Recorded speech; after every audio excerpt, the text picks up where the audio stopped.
Hello students, welcome to physics bouquet. आज का ये वीडियो में हम डिस्कशन करने वाले हैं motion of A charge particle in a magnetic field. Previous videos में हम डिस्कशन कर चुके हैं what is magnetic field, what is लैरेंज force, magnetic लैरेंज force, फिर Webster's experiment, snow rule. You can go through the playlist. All these things we have discussed. So आज का video में हम डिस्कशन करने वाले हैं motion of A charged particle in a magnetic field.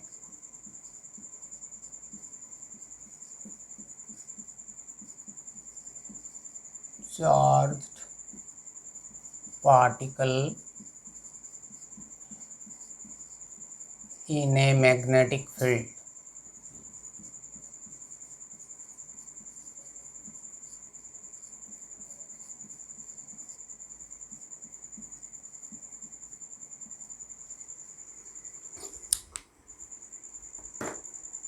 हम जानते हैं कि एक चार्ज पार्टिकल को मैग्नेटिक फील्ड के साथ कोलिनियर मूव कराने से उसके ऊपर कोई फोर्स एक्सपीरियंस नहीं होता।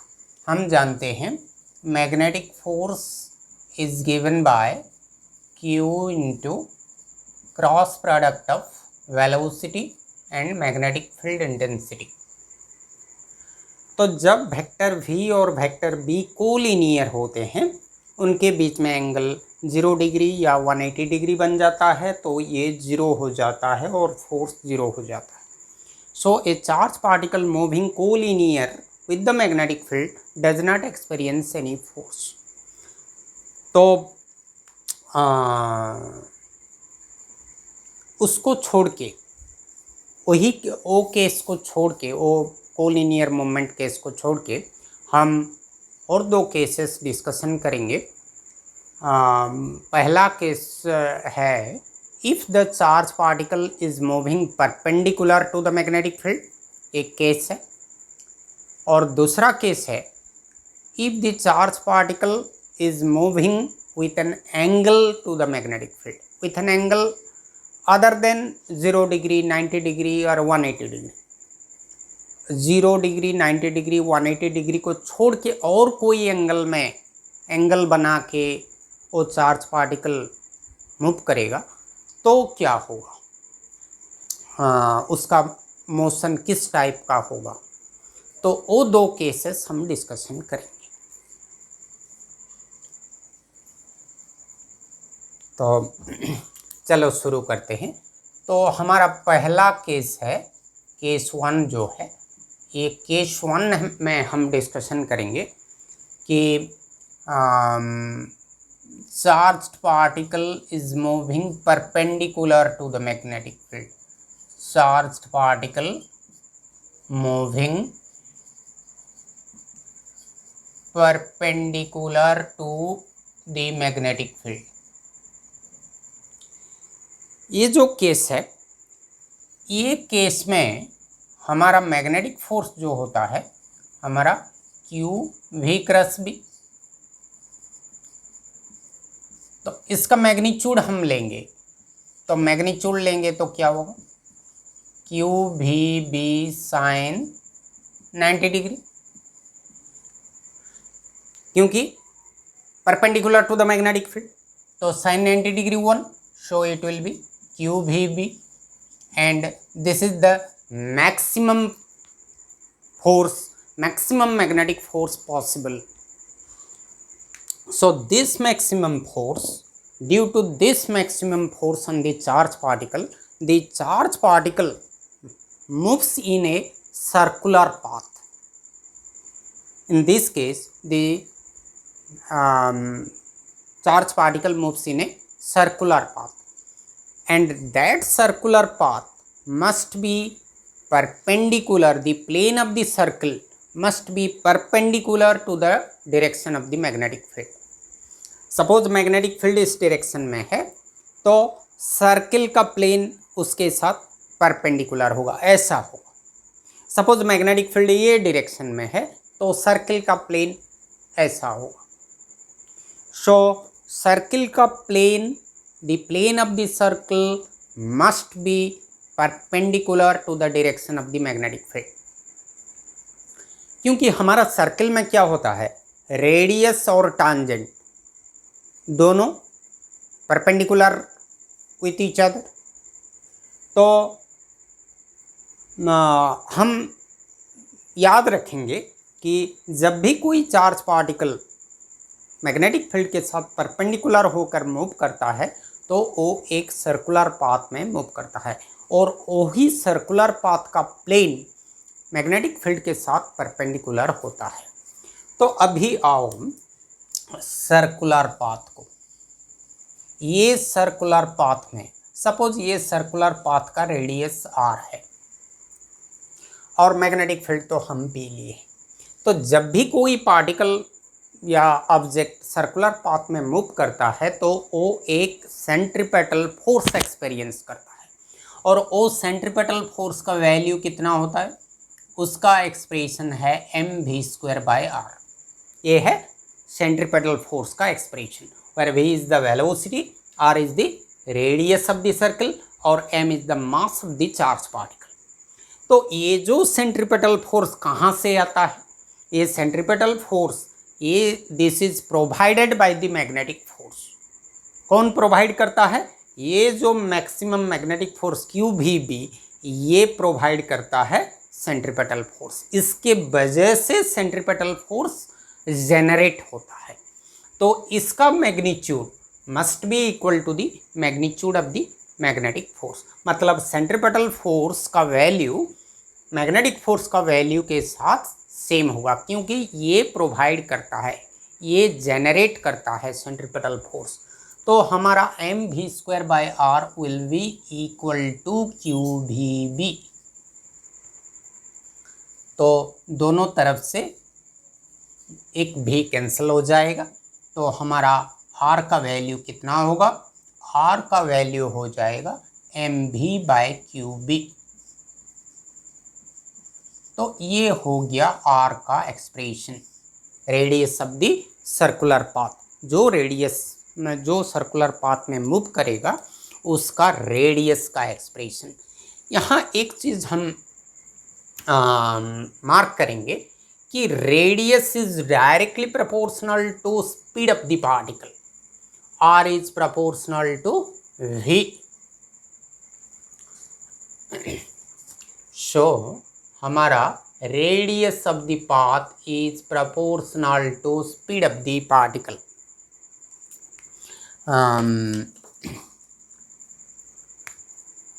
मतलब स्पीड ज़्यादा होगा, वो जो चार्ज पार्टिकल का स्पीड ज़्यादा है तो वो एक बड़ा सर्किल में मूव करेगा, उसका स्पीड कम है तो उसका वो जो सर्कुलर पाथ में मूव करेगा उसका रेडियस थोड़ा छोटा होगा, तो r प्रोपोर्शनल v। तो और एक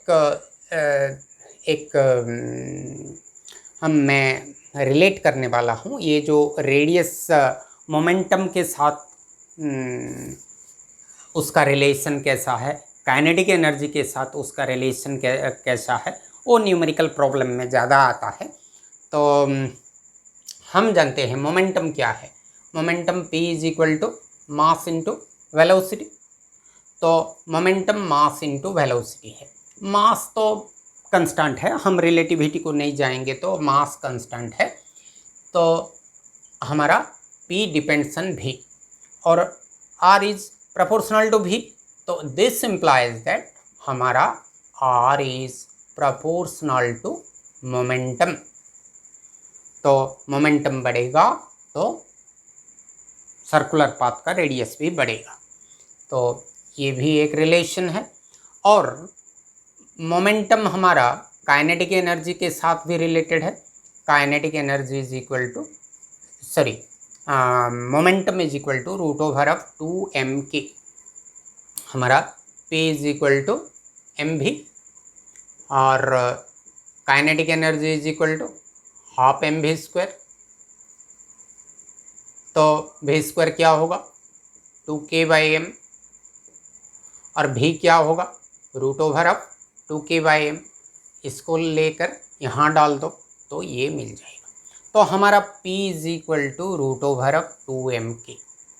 मास कंस्टेंट 2 कंस्टेंट, तो P is proportional to √k, और R is proportional to P। So our R is proportional to P proportional to √k, मतलब R proportional to √k। तो ये सब को मिला के एक हम रिलेशन लिख सकते हैं, R proportional V proportional P proportional √k। इसको हमको याद रखना है, ये एंट्रेंस एग्जाम में काम में आएगा। और आगे बढ़ते हैं हम। जब वो सर्कुलर मोशन, चार्ज पार्टिकल का जो सर्कुलर मोशन है वो यूनिफॉर्म सर्कुलर मोशन में मूवमेंट कर रहा है, तो उसका जो एंगुलर फ्रीक्वेंसी होगा उसका एक्सप्रेशन क्या होगा। Suppose it is moving in uniform circular motion. Uniform circular motion means speed is constant, speed is not changing, only direction is changing। तो यूनिफॉर्म सर्कुलर मोशन में जब मूव कर रहा है, हमारा एक रिलेशन है v is equal to r into omega. Linear velocity is equal to radius into angular velocity. This implies omega is equal to v/r। हम पहले जो रिलेशन मिल चुका है हमको mv²/r is equal to qvb, एक भी कैंसल किए तो हमको v/r यहाँ से क्या मिला, v/r is equal to qb/m।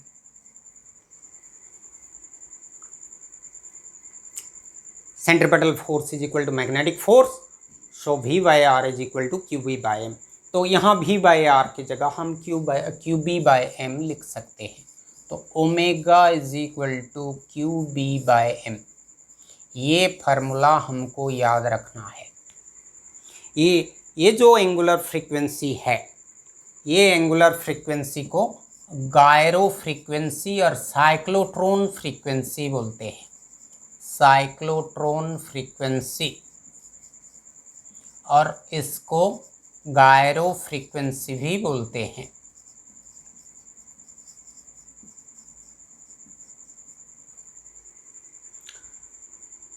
तो इसमें से हम उसका टाइम पीरियड भी निकाल सकते हैं।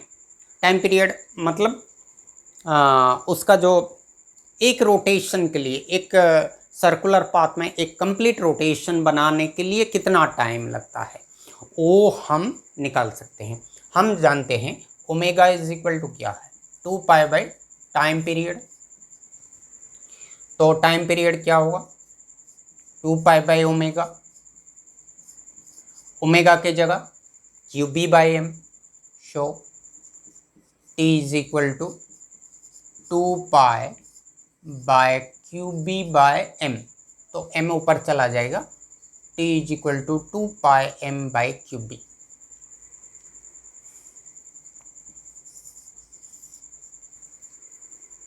इसमें से हम फ्रीक्वेंसी भी निकाल सकते हैं। फ्रीक्वेंसी क्या है, फ्रीक्वेंसी ये क्या है, टाइम पीरियड। फ्रीक्वेंसी क्या होता है 1 time period, reciprocal of time period. तो ये क्या हो जाएगा, और फ्रीक्वेंसी का सिंबल हम न्यू लेते हैं तो ये बन जाएगा qb/2πm, राइट। तो एक चीज़ मार्क करो, ये जो टाइम पीरियड, हम जनरल थिंकिंग क्या होता है, ज़्यादा स्पीड होगा तो टाइम कम लगेगा। अभी सर्कुलर पाथ में एक चीज़ मूव कर रहा है, तो हम जनरली क्या सोचेंगे कि वो ज़्यादा स्पीड में मूव करेगा तो टाइम पीरियड कम होगा, और कम स्पीड में मूव करेगा तो टाइम पीरियड ज़्यादा होगा। मगर यहाँ मार्क करो, फार्मूला को मार्क करो, ये जो टाइम पीरियड ये रेडियस के ऊपर डिपेंड नहीं कर रहा है और स्पीड के ऊपर भी डिपेंड नहीं कर रहा है।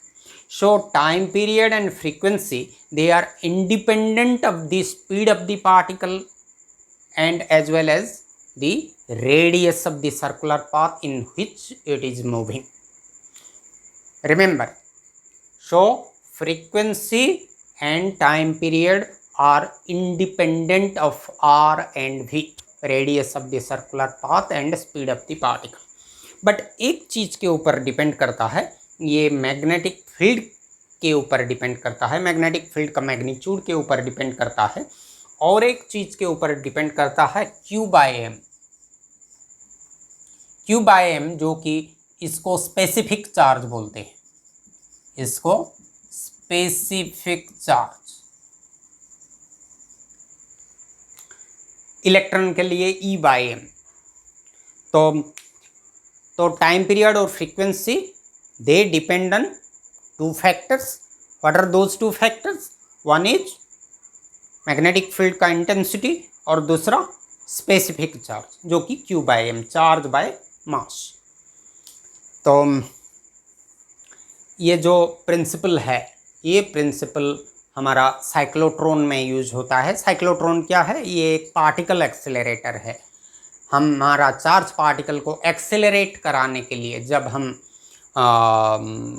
न्यूक्लियस चैप्टर में न्यूक्लियर रिएक्टर के बारे में पढ़ेंगे, तो वो न्यूक्लियर रिएक्टर के लिए ज़रूरी होता है पार्टिकल एक्सेलरेटर और रिएक्शन कैरी आउट करने के लिए। और हमारा पार्टिकल डिटेक्टर में भी ये प्रिंसिपल यूज होता है। जैसे एक पार्टिकल डिटेक्टर का नाम मैं बोलता हूँ बबल चैम्बर, ये एक पार्टिकल डिटेक्टर है, वहाँ भी ये प्रिंसिपल यूज होता है। और हमारा मास स्पेक्ट्रोमीटर जो होता है वहाँ भी ये यूज होता है। मास स्पेक्ट्रोमीटर का काम है चार्ज पार्टिकल का मास डिटर्मिनेशन के लिए यूज होता है।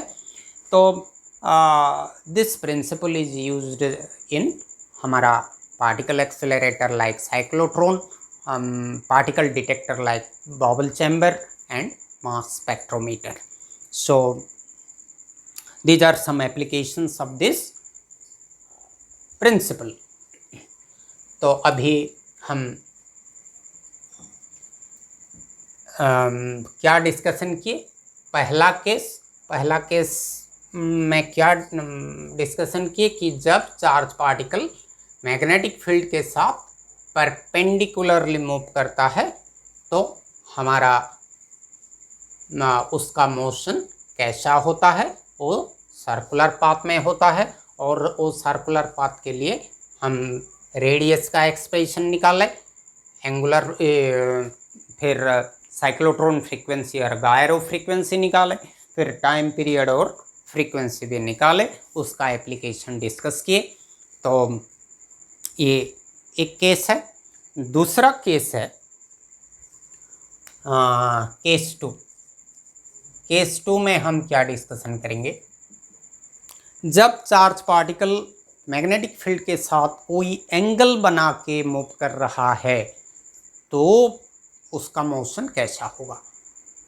कुछ एंगल बना के, वो एंगल 0 डिग्री या 90 डिग्री या 180 डिग्री नहीं होना चाहिए, अदर देन 0 डिग्री, 90 डिग्री और 180 डिग्री होना चाहिए। तो उस केस में क्या होता है? देखो, सपोज ये वाई एक्सिस है और ये एक्स एक्सिस है और ये जेड एक्सिस है।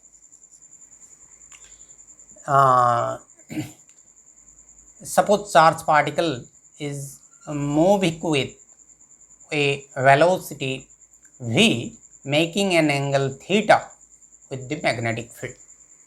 मैग्नेटिक फील्ड का डायरेक्शन एक्स एक्सिस के साथ पैरेलल है, ये इस डायरेक्शन में है मैग्नेटिक फील्ड। तो अभी जो v का डायरेक्शन हुआ ये v को हम उसका कंपोनेंट्स निकालते हैं। ये एंगल थीटा बना तो ये हो जाएगा v cos थीटा और ये हो जाएगा v sin थीटा। तो ये परपेंडिकुलर कंपोनेंट है, ये हॉरिजॉन्टल कंपोनेंट है। ये जो परपेंडिकुलर कंपोनेंट हुआ तो जब ये v sin theta component magnetic field के साथ क्या है, परपेंडिकुलर है, और v cos theta component is parallel to the magnetic field. तो जब parallel to the magnetic field होता है वो कोई भी फोर्स एक्सपीरियंस नहीं करता। मोशन जब मैग्नेटिक फील्ड के साथ कोलिनियर होता है उसके ऊपर मैग्नेटिक फोर्स जीरो होता है। तो इसके वजह से मैग्नेटिक फोर्स जीरो है, मतलब इसके वजह से पाथ लीनियर होगा। और ये जो कंपोनेंट है v sin थीटा ये वेक्टर b के साथ परपेंडिकुलर है। तो जो कंपोनेंट परपेंडिकुलर है उसके वजह से पाथ कैसा होगा, हम ऑलरेडी डिस्कस कर चुके हैं। जब particle perpendicular to the magnetic field move करता है उसका पाथ सर्कुलर होता है। तो ये v sin थीटा के वजह से जो पाथ होगा वो सर्कुलर होगा और v cos थीटा के वजह से वो लीनियर होगा। तो किस टाइप का पाथ होगा, सर्कुलर भी और लीनियर भी। तो वो जो पाथ होगा उसको हेलिकल पाथ बोलते हैं। वो हेलिकल पाथ कैसा होगा, ये इस टाइप का होगा। ये हमारा like this।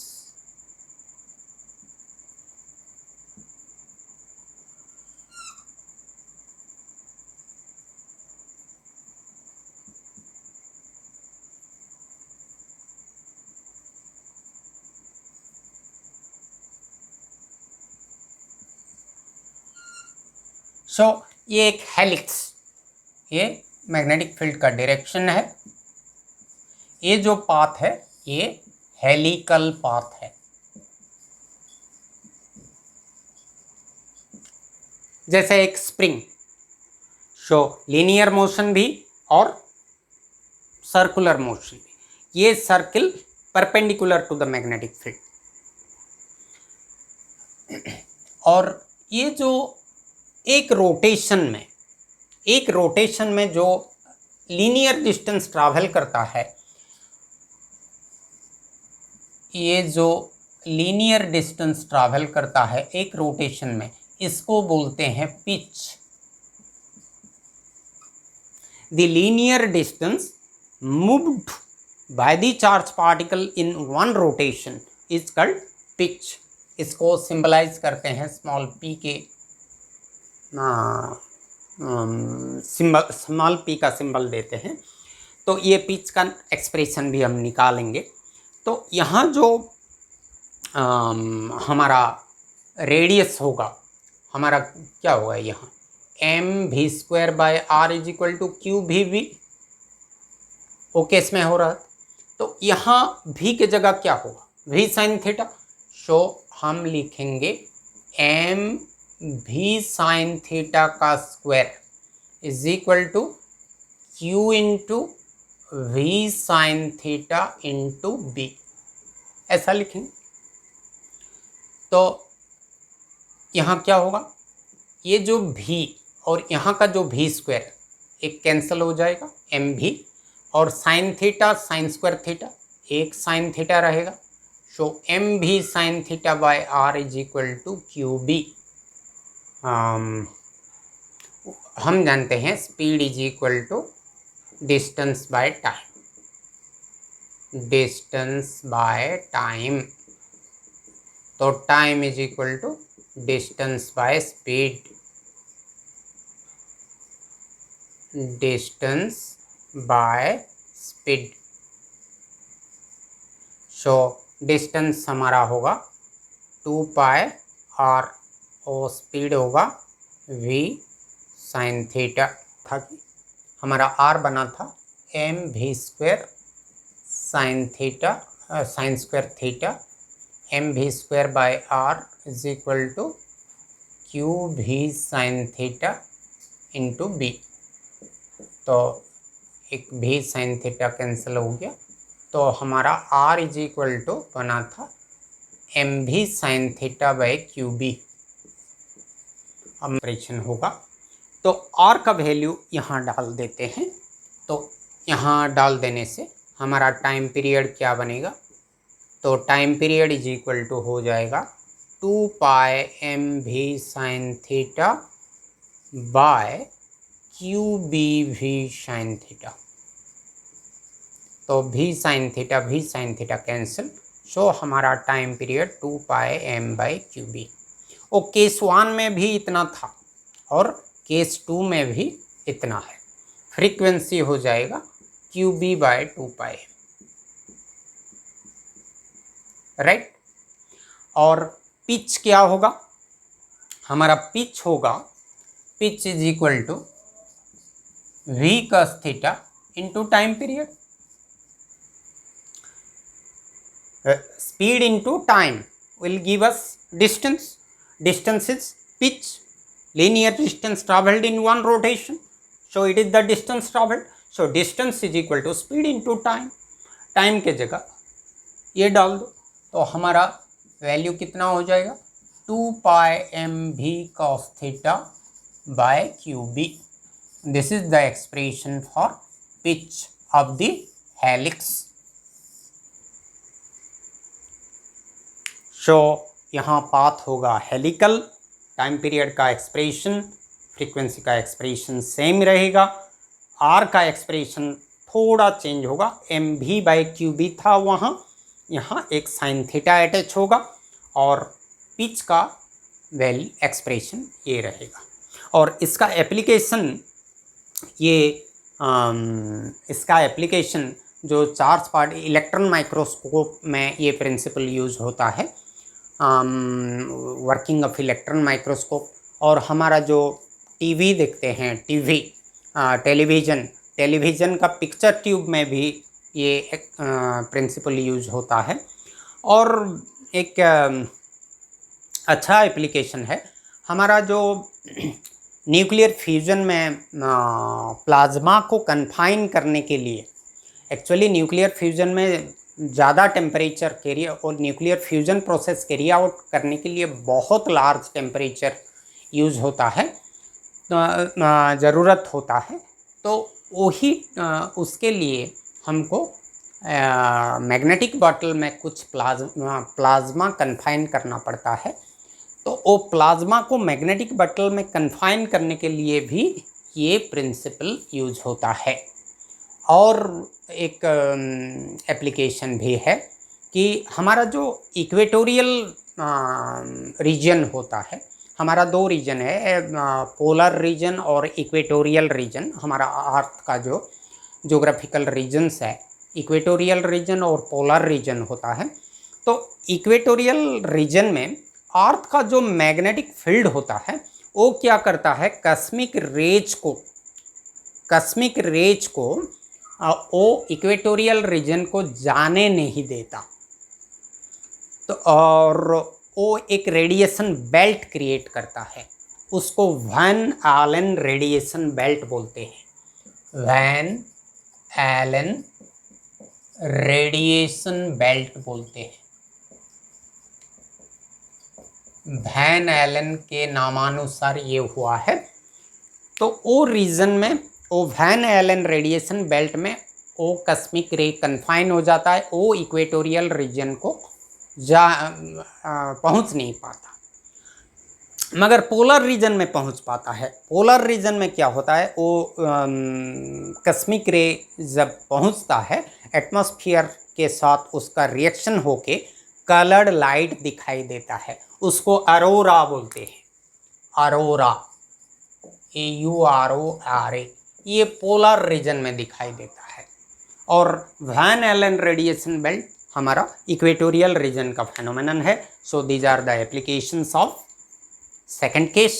So in this way we completed the discussion of motion of charged particle in a magnetic field।